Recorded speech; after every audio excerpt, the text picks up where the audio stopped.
بسم اللہ الرحمن الرحیم۔ اعوذ باللہ من الشیطان اللعین الرجیم۔ بسم اللہ الرحمن الرحیم۔ الحمد للہ رب العالمین، الصلاۃ والسلام علی اشرف الانبیاء والمرسلین ابی القاسم محمد، اللہم صلی علی محمد وآل محمد وآلہ الطیبین الطاہرین المعصومین المظلومین ولعنۃ اللہ علی اعدائہم اجمعین۔ رب اشرح لی صدری ویسر لی امری واحلل عقدۃ من لسانی یفقہوا قولی، اما بعد فقد قال اللہ تبارک وتعالی فی قرآنہ الکریم وهو اصدق الصادقین وقولہ الحق۔ بسم اللہ الرحمن الرحیم۔ شہر رمضان الذي انزل فيه القرآن هدى للناس وبینات من الہدى والفرقان۔ صلوات پڑھ دے محمد وآلہ۔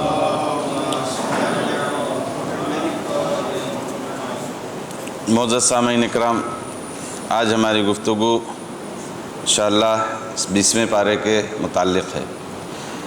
اس پارے میں بھی 3 سوروں پر مشتمل یہ پارہ کہ جس میں سورہ نمل کے کچھ آیتیں ہیں کہ جن کا آغاز کل ہی ہو چکا تھا، اور آیت نمبر 56 سے 93 تک اس پارے میں اس کا تذکرہ ہے، اور اس کے بعد سورہ قصص مکمل چل رہا ہے یہ 1 آیت سے لے کے 88 آیتوں تک، اور سورہ عنکبوت کا ابتدائی حصہ جو پہلی آیت سے 45ویں آیت تک اس حصے میں تذکرہ ہوا ہے۔ سب سے پہلے جو اس میں بیان ہے توحید عبادی کے 5 دلائل ہیں، یعنی خداوند عالم یگانہ و پرست، خداوند عالم کی ذات واحد اور اس میں کوئی شریک نہیں ہے۔ اس نے اپنی اس وحدانیت کے قدرت کے مظاہرے کیے ہیں جو مختلف شکلوں میں، یعنی معبود حقیقی خدا کے علاوہ کوئی نہیں ہے۔ آسمان، زمین، بارش اور کھیتیوں کا خالق و مالک وہی ہے۔ اسی نے زمین کو قرار عطا کیا ہے، اس کے بیچ نہریں اور پہاڑ خلق فرمایا ہے، 2 سمندروں کے درمیان پہاڑ کو آڑ بنایا ہے۔ اس کے بعد اَمَّن یُجِیبُ الْمُضْطَرَّ، مضطرب اور بے بس کی پکار بھی وہی سننے والا ہے، اس کے علاوہ کوئی اور نہیں سنتا ہے۔ سمندر یا خشکی میں تاریکیوں میں راستہ دکھانے والا وہی ہے، اسی نے ہواؤں کا نظام چلایا ہے۔ پہلی بار بھی اسی نے پیدا کیا اور دوبارہ بھی وہی پیدا کرے گا، رازق بھی وہی ہے۔ لہٰذا اے پیغمبر کہہ دیجئے، اپنی دلیل پیش کرو اگر تم لوگ سچے ہو۔ ان 5 دلیلوں کو خداوند عالم نے جو لگاتار ایک کے بعد ایک بیان کیا ہے، اور ہر آیت میں دلیل کے بعد سوال کیا ہے کہ تو کیا اللہ کے ساتھ کوئی اور بھی معبود ہے؟ تو کیا اللہ کے ساتھ کوئی اور بھی معبود ہے؟ اس طرح سے ان 5 دلیلوں کو دینے کے بعد خداوند عالم نے تمام انسانوں سے یہ سوال کیا ہے کہ زمین، آسمان، پہاڑ، دریا، دنیا کی خلقت خدا نے کیا ہے، کیا اس کے علاوہ کوئی اور بھی خدا ہے؟ اسی کے ضمن میں ایک آیت جو ہم لوگ اکثر اس کی تلاوت ہوتی ہے جب کوئی بیمار ہوتا ہے، 5 بار اَمَّن یُجِیبُ پڑھ کر اس کے لیے دعا فرمائیں۔ یہ اسی پارے سے متعلق ہے کہ جس میں خداوند عالم نے مضطر کا تذکرہ کیا ہے کہ یعنی وہ افراد کے جو پریشان حال ہیں۔ ہم لوگ تو روا روی میں پڑھ دیا کرتے ہیں کہ کسی نے التماس سے دعا کہا یا کسی نے کہا دعا کرا دیجئے گا، تو ہم بھی اعلان کر دیتے ہیں کہ بھائی کوئی صاحب بیمار ہیں، ان کی شفا یابی کے لیے 5 بار دعا پڑھ دیجئے۔ لیکن اس میں سب سے پہلی شرط جو ہے مضطر کی ہے۔ مضطر یعنی بے چین، بے قرار، پریشان، جس کو اضطراب نہ ہو۔ بے چین آدمی کیسے ہے؟ کبھی بیٹھا دیکھا ہے بے چین کو؟ وہ ایک اینگل سے بیٹھ نہیں سکتا، ہمیشہ وہ کروٹ بدلے گا، اٹھے گا، چلے گا، پھرے گا، کبھی بیٹھ کے رہے گا، کبھی سو کر رہے گا۔ اس کو مضطر کہتے ہیں۔ اضطراب میں یہی ہے۔ خداوند عالم یوں تو سب کی دعائیں قبول کرتا ہے اور قبول کرنے کا اس نے وعدہ بھی کیا ہے، میرے بندے مجھے پکار، ادعونی استجب لکم، مجھے پکارو میں جواب اس کا دینے والا ہوں۔ لیکن ان دعاؤں میں محور جو ہے وہ اضطراب ہے، وہ پریشانی ہے۔ جب تک وہ کنڈیشن نہیں آتی یا وہ کیفیت نہیں پیدا ہوتی، بہت کم موارد ہیں کہ دعائیں ہماری مستجاب ہو سکیں۔ یہ نہیں کہتا میں کہ نہیں ہوں گی، لیکن نہیں ہو سکیں ایسا امکان ہے۔ وہ مشہور واقعہ نادر شاہ درانی کا آپ نے سنا ہوگا کہ نجف کی اس وادی میں کہ حرم امیر کائنات جہاں ہے، بہت سے فقراء بیٹھے رہتے تھے اور وہ مانگتے تھے۔ تو ایک دن وہ بھی گیا اور اس نے دیکھا، پوچھا بھائی کیا کر رہے ہو؟ کہا یہاں آیا ہوں اپنی کچھ حاجتیں لے کر، کچھ مانگنے کے لیے۔ کہا ملا نہیں؟ کہا نہیں ابھی تو نہیں ملا۔ کہا جب تک میں واپس آ رہا ہوں اگر نہیں مل گیا تو سمجھ لینا تمہاری گردن اڑا دیں گے۔ یہ واقعہ یعنی اس کا یہ کہنا تھا کہ یہاں اضطراب بڑھ گیا، اضطراب بڑھ گیا اور اتنا بڑھ گیا کہ اب کرو یا مرو والی صورت تھی۔ تو کہتے ہیں کہ اس کی دعا قبول ہوئی، وہ جھومر جو لگا تھا وہی گرا، یا کس طرح سے مختلف اس کے واقعات ہیں۔ لہذا خلاصہ اس میں کا یہی ہے کہ اس کی دعا قبول ہو گئی۔ جب اضطراب بڑھ جاتا ہے تو اس اضطراب کے ذریعے جب خدا کو پکارا جاتا ہے تو اس کی کیفیت اور ہوتی ہے۔ لیکن اگر وہ اضطراب نہیں آیا کہ جو دعاؤں میں محور اور مرکز ہے اور شرط میں سے ہے، تو پھر ان دعاؤں کا لب و لہجہ الگ ہے اور اس کا مانگنے کا طریقہ بھی الگ ہے۔ یا اسی سے ملتا جلتا وہ انار والا واقعہ جو بحرین کا ہے، بہت لمبا ہے لیکن میں اس کو شارٹ میں سنا دوں کہ جب وہاں کا جو حاکم تھا وہ اہل بیت کا دشمن تھا اور اس کے سامنے لوگ مختلف دلائل پیش کرتے تھے اپنے عقیدے اور اپنے دین کے سلسلے سے، تو اس نے کہا، شیعوں کو بلایا جو اہل بیت کے چاہنے والے تھے کہ بھائی یہ لوگ ایسا عقیدہ رکھتے ہیں، تم ایسا ہے۔ اور انہوں نے انار کا ایک پھل جب درخت میں اگا اور چھوٹا تھا، اسی کے اوپر ایک سانچہ بنوایا کھول، جس کے اوپر نقش کرا دیا کہ خلفائے ثلاثہ مثلا حق پر ہیں اور ان کا نام لکھوا دیا، جس سے یہ مراد ان لوگوں نے لیا کہ یہ لوگ حق پر ہیں، جنتی پھل ہے انار اور اس کے اوپر ان کا نام لکھا ہے تو لہٰذا یہ حق پر ہے۔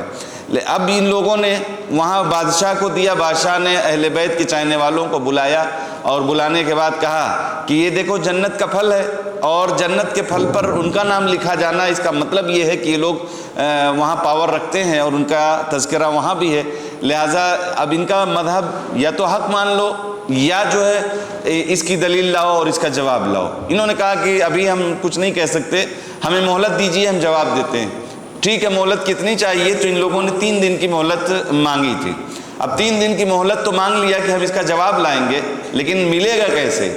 اب ان لوگوں نے اپنے درمیان جو ذرا مقدس قسم کے لوگ تھے، پڑھے لکھے اور عبادت گزار، زاہد اور متقی پرہیزگار، ان کا انتخاب کیا کہ فلاں فلاں فلاں آپ لوگ مثلا ایک ٹیم بنا کر اور صحرا میں یا مسجد اور کسی کونے اور گوشے میں اللہ سے پکاریں اور اپنے امام کو بلائیں کہ وہ اس کا جواب دے جائیں۔ ایک دن گزر گیا، کوئی جواب نہیں آیا، یہ لوگ دعا کرتے رہے، مناجات کرتے رہے۔ دوسرا دن بھی گزر گیا، تیسرے دن کوئی آیا اور آنے کے بعد اس نے سارا قضیہ بتا دیا کہ دیکھو بادشاہ کا جو وزیر ہے، وزیر کے گھر میں فلاں کمرے میں ایک صندوق ہے، صندوق میں ایک سانچہ ہے۔ جب یہ انار کا پھل چھوٹا تھا تبھی ان لوگوں نے اس کے اوپر وہ کور چڑھا دیا، اب وہ جب بڑھتا گیا تو اس کے اوپر وہ نقش اتر گیا، اور یہ جواب ہے۔ ٹھیک ہے، ان لوگوں کو جواب مل گیا، بڑے خوش ہوئے، لیکن جاتے جاتے ان سے جو جواب دینے آئے تھے ان سے کہا کہ آپ نے 3 دن ٹائم لگا دیا آنے میں، یہ پہلے ہی دن جواب دے دیتے تو ہم اتنا پریشان نہ ہوتے، 3 دن تک ہم لوگ بہت پریشان رہے۔ تو انہوں نے ایک بڑا قیمتی جملہ کہا کہ تم لوگوں نے 3 دن کی مہلت کیوں مانگی تھی؟ یعنی اگر وہ آج کہتے کہ ابھی لا رہا ہوں تو آپ کو جواب مل جاتا۔ یہ اضطراب جو ہے، مطلب یہ ہے کہ دعاؤں کا محور ہے اور مرکز ہے، لہذا جب انسان مضطرب ہو کر دعا کرتا ہے کہ امن یجیب المضطر، یعنی جب وہ لوگ پکارتے ہیں ان کا جواب ملتا ہے جو لوگ مضطر ہیں۔ تو دعاؤں کی خاص کیفیت میں، دعاؤں کی خاص شرائط میں سے ہے کہ انسان اضطراب اور پریشانی میں، پیٹ بھرے کی دعا کہاں قبول ہوتی ہے؟ کچھ نہیں ہوتا۔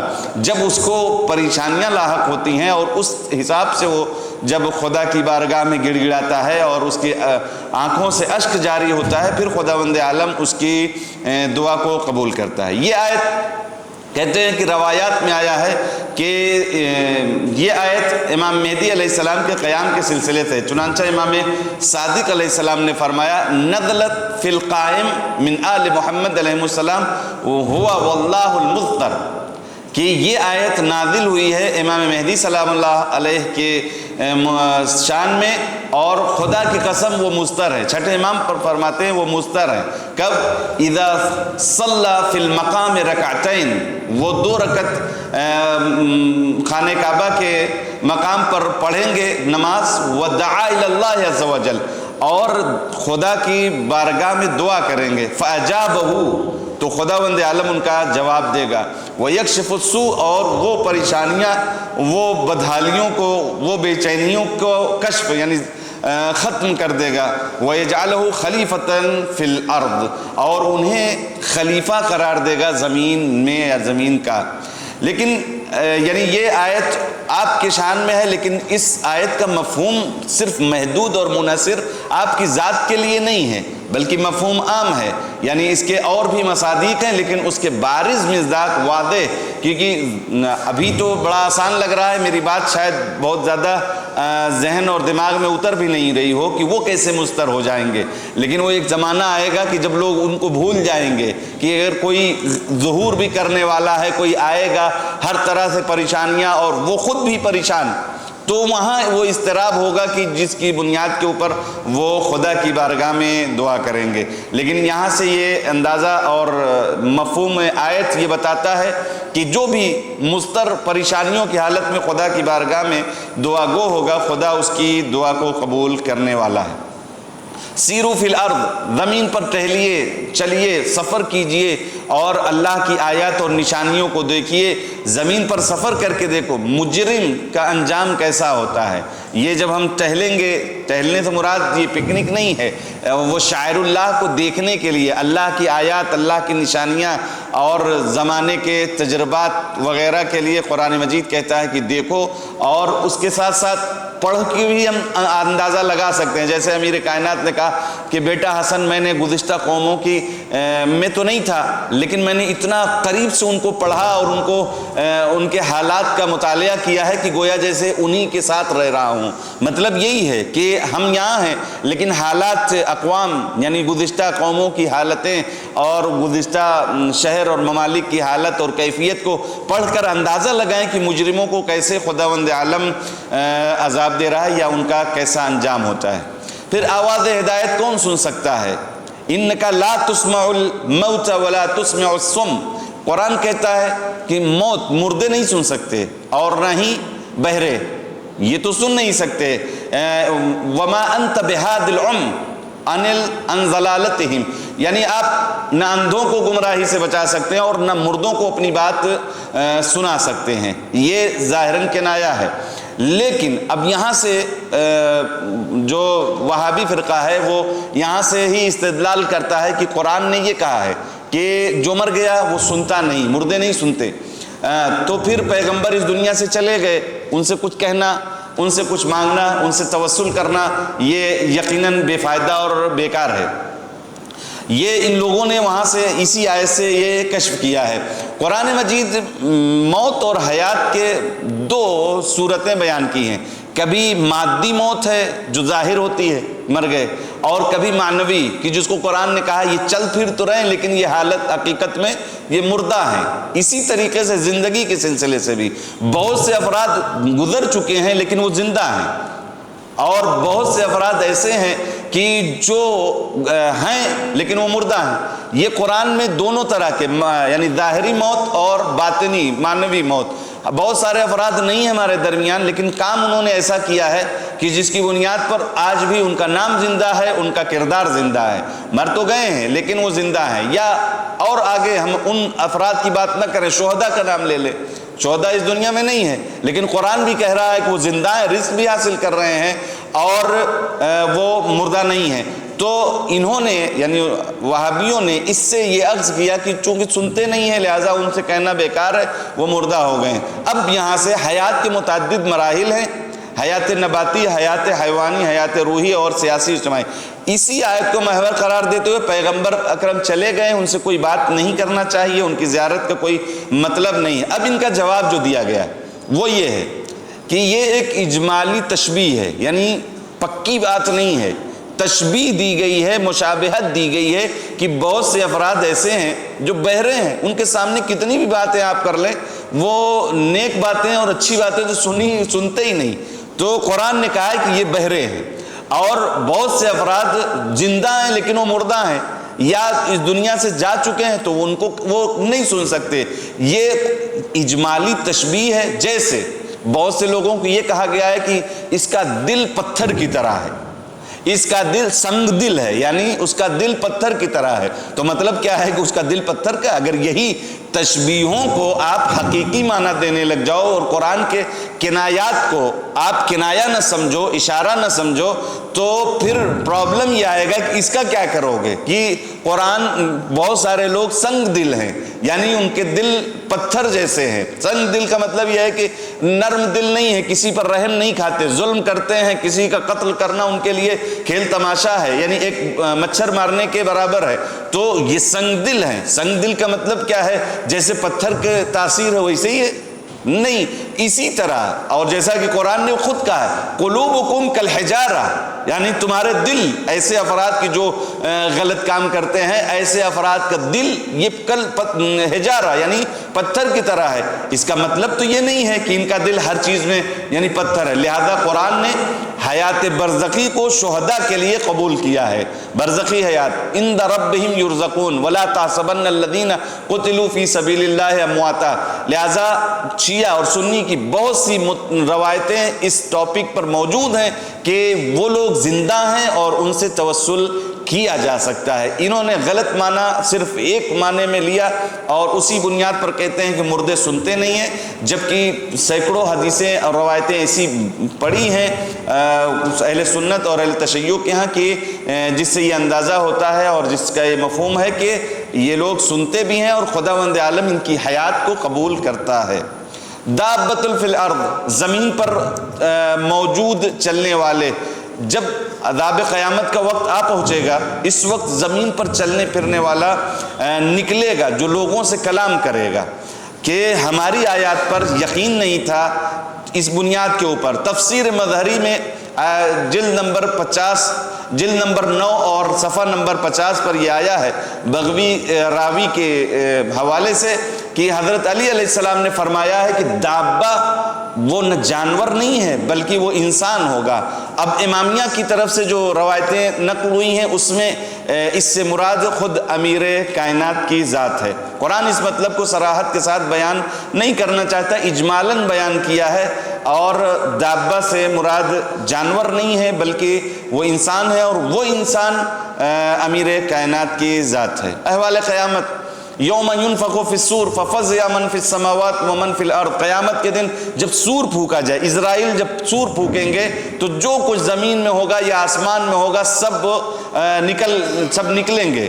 یہ قیامت کا وہ منظر ہے، سور پھونکا جانا اور ہر موجود کا خوف زدہ ہونا، سوائے ان کے کہ جو اللہ، جنہیں اللہ چاہے، جنہیں اللہ اطمینان عطا کر دے، جنہیں جو وجہ اللہ ہیں خداوند عالم کے اس منظر سے، قیامت کے منظر سے وہ لوگ گھبراتے نہیں ہیں۔ اب وہ سور سب کا اس سے حضور عاجزی کا پیش ہونا، پہاڑوں کا، بادلوں کا، ہواؤں کا اڑنا، یہ ساری چیزیں اس وقت آئیں گی۔ نیک لوگوں کو ان کی اچھائیوں سے بہتر انعام اور برے لوگوں کو اوندھے منہ آگ میں پھینکا جائے گا۔ یہ قیامت کا منظر ہے۔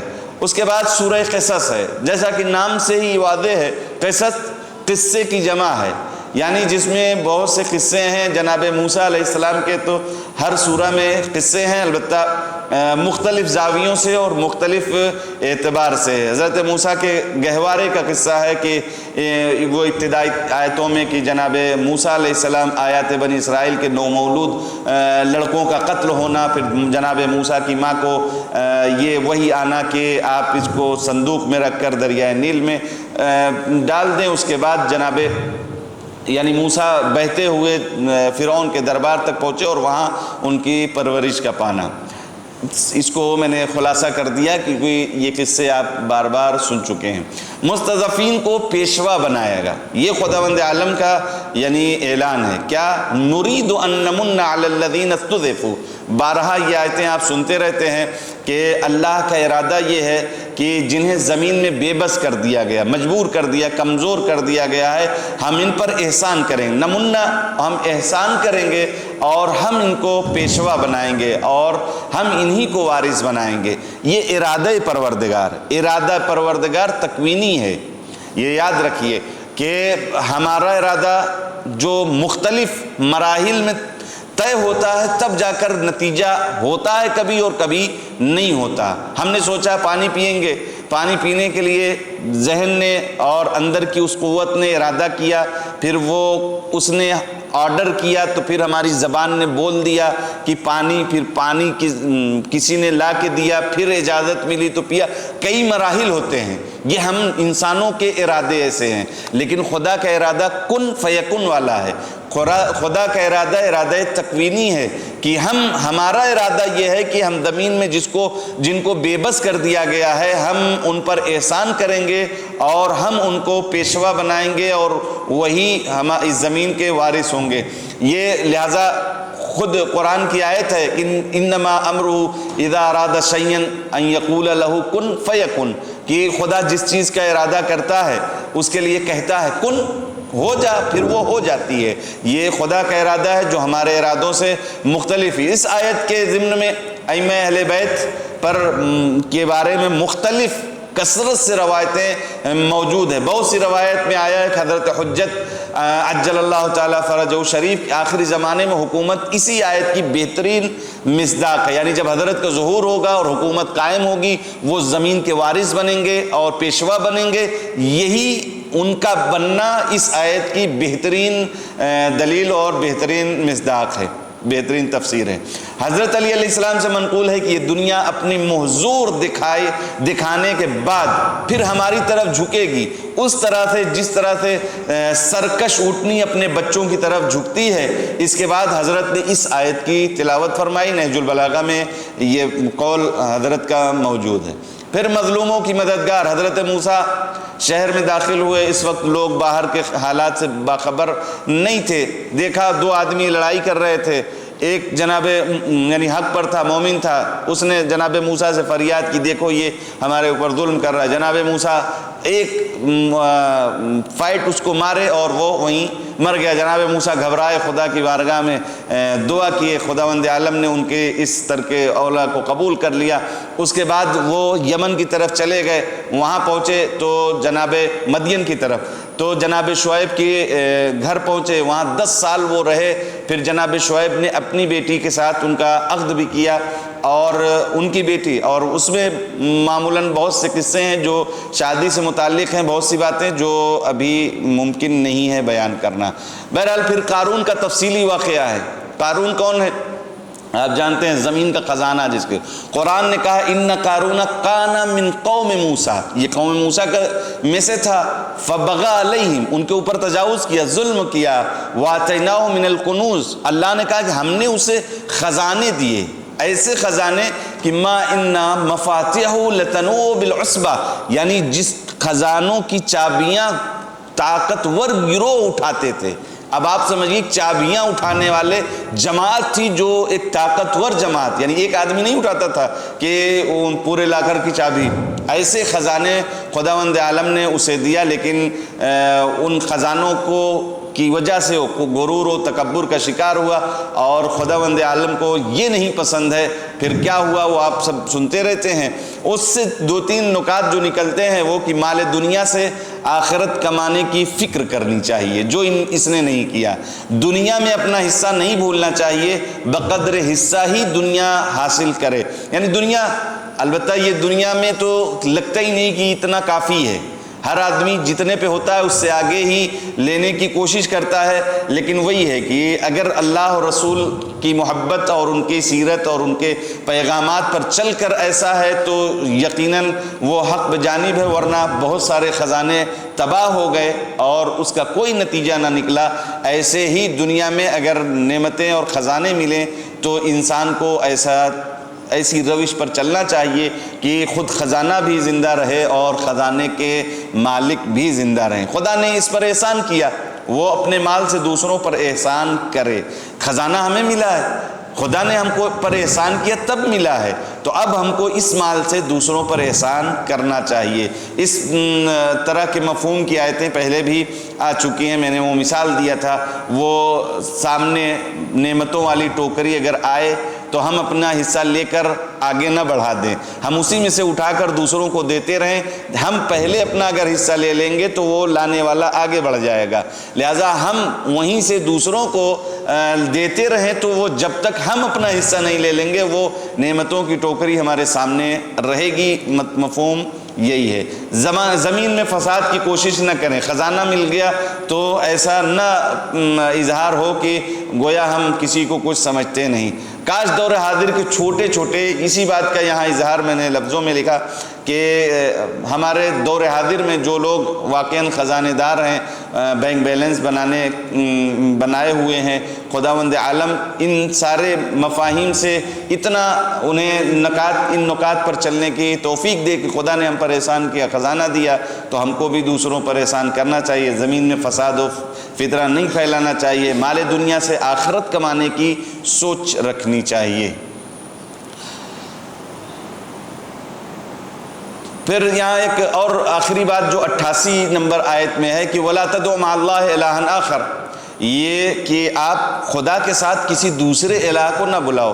یہاں بھی وہابیوں نے مطلب اعتراض کیا ہے، وہ ان فرقوں پہ اوپر کہ جو اللہ کے کچھ ولیوں کا تذکرہ کرتے ہیں، ان سے توسل کرتے ہیں، ان کے مقبرے اور حرم جاتے ہیں اور ان کو اپنی دعاؤں میں یا ان سے فریاد اور توسل کرتے ہیں۔ وہ کہتے ہیں خدا تو یہ کہتا ہے وَلَا تَدْعُ مَعَ اللَّهِ إِلَٰهًا آخَرَ، اور آپ یا وہ افراد کی جو خدا کے بندگی کے ساتھ ساتھ ان لوگوں سے بھی توسل کرتے ہیں، تو یہ تو قرآن کے صریح آیت کے مخالف ہے۔ جبکہ آپ اس کو حقیقت سے غور سے دیکھیں، وَلَا تَدْعُ مَعَ اللَّهِ إِلَٰهًا آخَرَ، الہًا آخر یعنی اللہ کے ساتھ کسی دوسرے اللہ کو نہ بلاؤ۔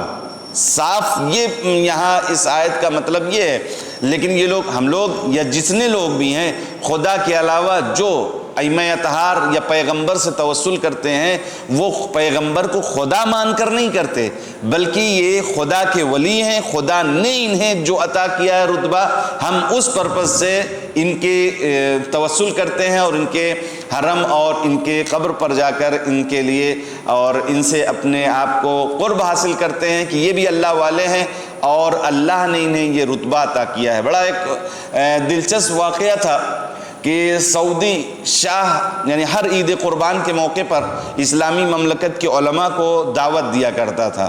چنانچہ ایک سال اس نے علامہ سید شرف الدین جبل عامل کو، کہ جو لبنان کے بزرگ عالم دین، ان کو بلایا۔ وہ آئے جب دعوت کے لیے، اور جہاں دعوت منعقد اور جہاں انتظام تھا اس کمرے میں جب آئے تو آتے ہی آپ نے ایک قرآن دیا کہ جس کے اوپر یعنی جلد اس کی جو ہے چمڑے کی تھی، تو وہ شاہ اس نے فوراً قرآن کو لیا اور اس کو بوسے دیا، جیسے حسب دستور ہم لوگ بھی کرتے ہیں اور کرنا چاہیے، متبرک کتاب ہے، اللہ کی مقدس کتاب، تو اس نے بھی یہ کیا۔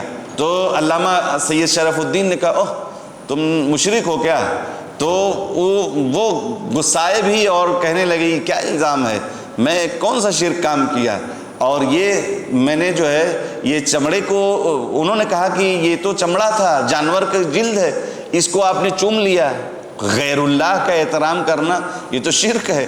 تو انہوں نے کہا میں نے اس ہر چمڑے کو تو میں نہیں احترام کرتا ہوں، میرا جوتا بھی چمڑے کا ہے، کبھی نہیں چومتا اس کو میں نے چوما ہے یہ قرآن کی وجہ سے۔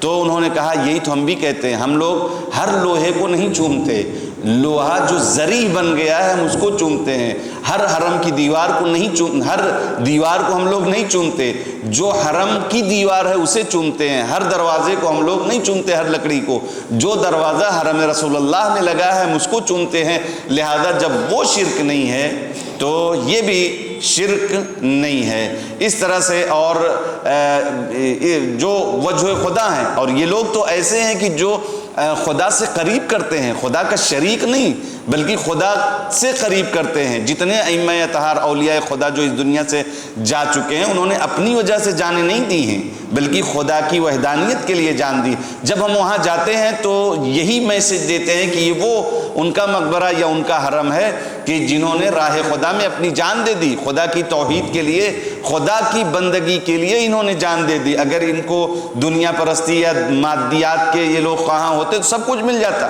لیکن انہوں نے اللہ کے لیے، اللہ کے بتائے ہوئے راستے پر چلے اور لوگوں کو دعوت دی۔ اسی بنیاد پر خدا کے دشمن اور خدا کے نہ ماننے والے، انکار کرنے والے، ان کی بھی جان کے دشمن ہو گئے۔ چنانچہ ہم لوگ دعائے ندبہ میں پڑھتے ہیں یہ لوگ وجہ خدا ہیں، یعنی ان کی وجہ سے خدا تک ہم لوگ پہنچتے ہیں۔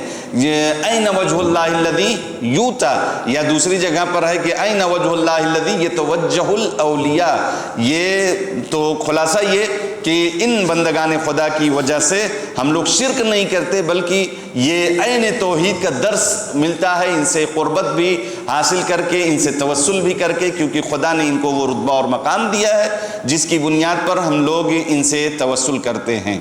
ایمان کے ساتھ آزمائش ہوگی، ایمان والوں کو ضرور آزمایا جائے گا۔ دنیا میں بھی آج بھی ممکن ہے بہت، جو جتنا با ایمان ہوتا جاتا ہے اس کے ساتھ اتنی ہی سخت مشکلات اور امتحانات آتے رہتے ہیں، لہٰذا خدا بھی آزماتا ہے اور ساری آزمائشیں خدا کی طرف سے ہے۔ ایمان اور عمل صالح والوں سے اللہ کا اقرار ہے کہ ہم ان سے برائیاں دور کریں گے، ان کے اعمال کا بہترین صلہ دیں گے، انہیں صالحین میں شامل کریں گے۔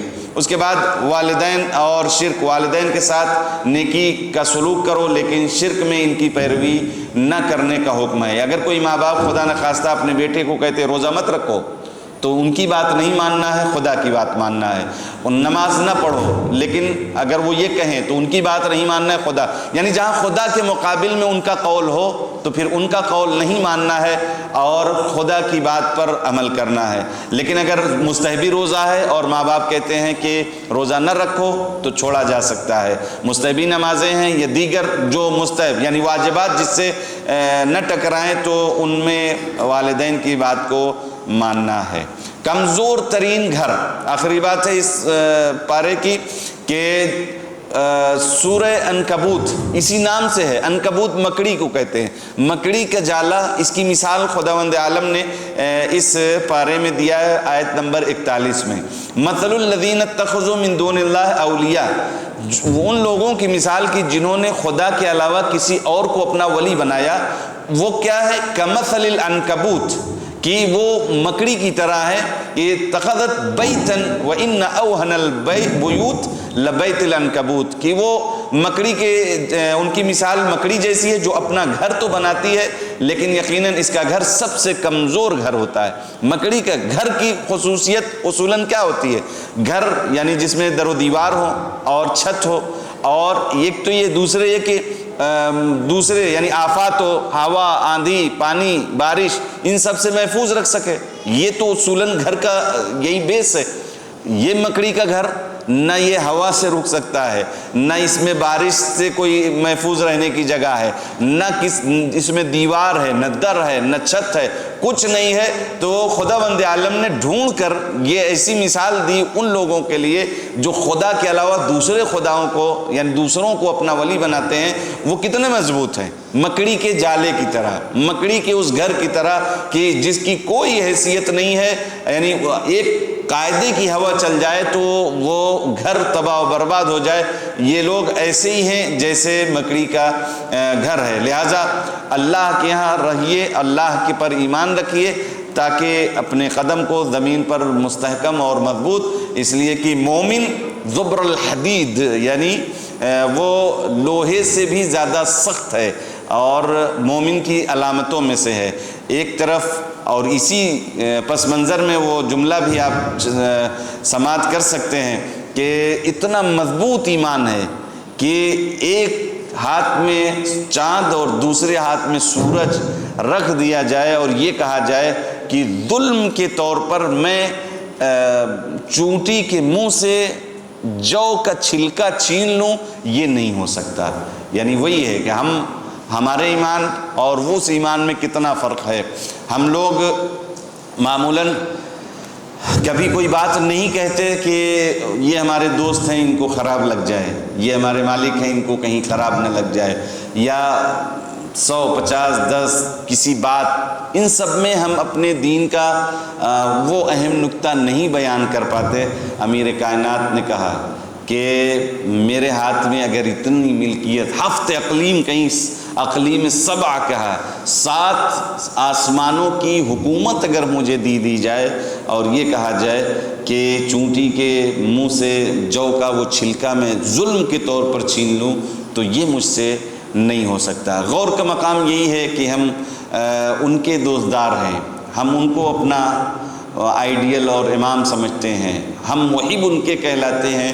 انہوں نے تو یہ کہا ہے، ہم دین کے ساتھ کتنا سمجھوتا کرتے ہیں، ہم کتنی رواداری سے کام لیتے ہیں، لیکن میرا مولا اسی بنیاد پر تو ایک عیسائی مفکر نے کہا کہ قتل علی بعدالتہ، یا بعدلہ، علی کا قتل ان کی عدالت اور ان کی عدل کی وجہ سے ہوا۔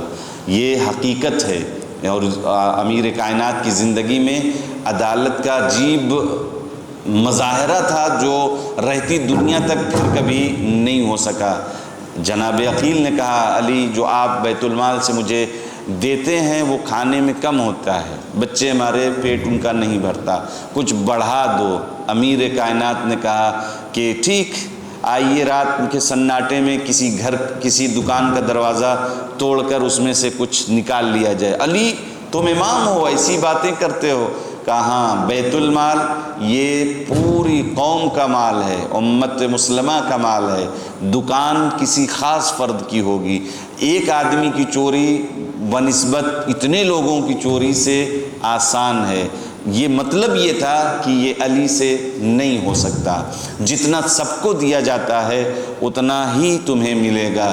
علی علیہ السلام کی اسی عدالت کی بنیاد کے اوپر، اور وہی جب آپ کو ظاہری خلافت ملی، جو لوگ بڑھ بڑھ کر کہہ رہے تھے اب تک کہ علی کو بنانا چاہیے حاکم، خلیفۃ المسلمین بنانا چاہیے، اور جب علی علیہ السلام بن گئے، کچھ مطالبات لے کر گئے، علی علیہ السلام نے منع کر دیا، تو پھر ان کا وہ اصلی چہرہ ظاہر ہو گیا کہ ہم وہ ظاہراً جو آج کے زمانے میں جیسے ہم لوگ کسی پارٹی سے، سیاسی پارٹی سے منسلک ہو جائیں اور اسے ووٹ کرا کر اسے جب کرسی پر بٹھا براجمان کرا دیں، پھر جو بھی چاہیں اپنی بل پاس کروا دیں، ان لوگوں کی بھی سوچ ویسے ہی تھی کہ اگر علی کی حکومت ہو گئی تو ہم جیسے چاہیں گے ویسے رہیں گے، لیکن معاملہ الٹا نکلا، اور جب الٹا نکلا تو یہ لوگ جان کے پیاسے ہو گئے، اور جنگ جمل وغیرہ اسی کا سرچشمہ یا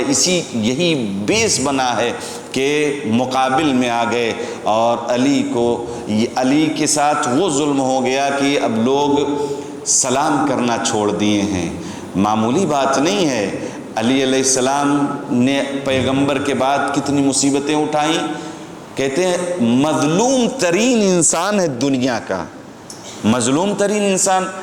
آپ اور سب سنتے رہتے ہیں امام حسین علیہ السلام کا غم، کتنا غم ہوا دنیا میں۔ روایت کہتی ہیں کہ دنیا میں کوئی غم ایسا نہیں تھا، کوئی ظلم ایسا نہیں تھا جو حسین مظلوم پر نہ ہوا ہو، لیکن سب سے مظلوم ترین ظلم امیر کائنات، مظلوم ترین انسان امیر کائنات ہے۔ کیوں؟ کبھی سوچا آپ نے؟ جی، امیر کائنات اس لیے ہے، امام حسین پر ظلم سارے ہوئے، بچے مارے گئے، ناموس پر ظلم ہوا ہے، چادریں چھن گئی ہیں، لیکن یہ سب ان کی زندگی میں نہیں ہوا۔ امیر کائنات وہ مظلوم ہیں، ان کے سامنے ان کی ناموس کی بے حرمتی کی گئی، ان کی پسلیاں ٹوٹی ہے، ان کے گھر پر حملہ کیا گیا، ان کے بچے کی شہادت واقع ہوئی۔ یہی وجہ ہے کہ امیر کائنات اس دروازے کو دیکھتے تھے کہ بعض روایتیں تو علماء یہ بیان کرتے ہیں کہ بے ہوش ہو کر گر گئے۔ سلمان و ابوذر دیگر اصحاب آئے، علی اب باہر چلو، بچوں کا کچھ دل بہل جائے۔ ہاں ٹھیک ہے، چلتے ہیں۔ تیار ہو کر جب آئے وہی دروازہ جس دروازے پر آگ و لکڑیاں، جس دروازے کی کیلیں حضرت زہرا کی سینے میں پیوست، جی اسی بنیاد پر علی مظلوم ترین انسان ہے دنیا کے، گھر میں آگے رسی کا بندہ گلے میں ہے، علی علیہ السلام کھینچے ہوئے چلے جا رہے ہیں۔ یہودی نے اس منظر کو دیکھ کر کہا غضب ہو گیا، کوئی نہ کوئی وجہ ضرور ہے۔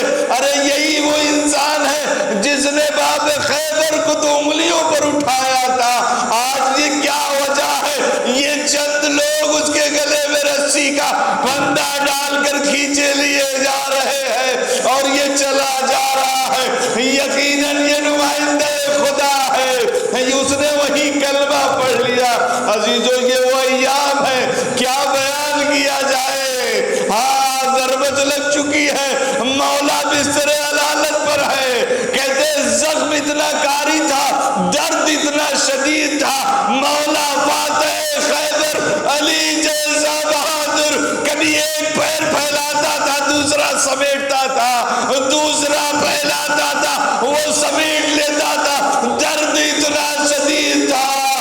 اور اللہ نہ کرے کسی بچے کو باپ کے لیے طبیب بلایا جائے تو آ کر کہہ دے اے بچوں اب دادا گارنٹی ضمانت نہیں ہے، تمہارا باپ بچے گا نہیں۔ اللہ اللہ، یہ زینب ام کلثوم حسنین، ارے اتنے جیسے اس چادر تطہیر میں پلنے والے بچے، جب طبیب آیا آنے کے بعد زخم کو دیکھا، زخم دیکھ کر کہتا ہے دادا بھروسہ نہیں، زخم بڑا گہرا ہے۔ حسنین تڑپے، زینب ام کلثوم نے فریاد کی، زینب کو یہ مندار، ارے کیسے وہ زخم پر کپڑے ڈال کر رہتے تھے، طبیب جب آیا ہے بچوں کو ہٹا دیا گیا۔ حسنین امام حسن تھوڑا بڑے تھے، ہاں لیکن زینب کو ہٹا دیا، ام کلثوم کو ہٹا دیا، اس لیے کہ زخم اتنا گہرا ہے یہ لوگ برداشت نہ کر پائیں گے۔ میں کہوں گا مولا یہ کوفہ ہے، آپ ابھی باحیات ہے، زینب کا اتنا خیال کہ زینب زخمی باپ یا باپ کے زخم کو برداشت نہ کر پائے گی۔ ارے سن 61 ہجری میں کربلا کا بن ہوگا، حسین مظلوم کے سینے پر شمر کھڑا ہوگا، زینب ٹیلے سے دیکھ رہی ہوگی اور یہ آواز دے گی اے شیخ میرے ماں جایا کتب نہ کر، بو سگائے پیغمبر پہ خنجر نہ چلا، میرا ماں جایا پیاسا ہے، اے شیخ خنجر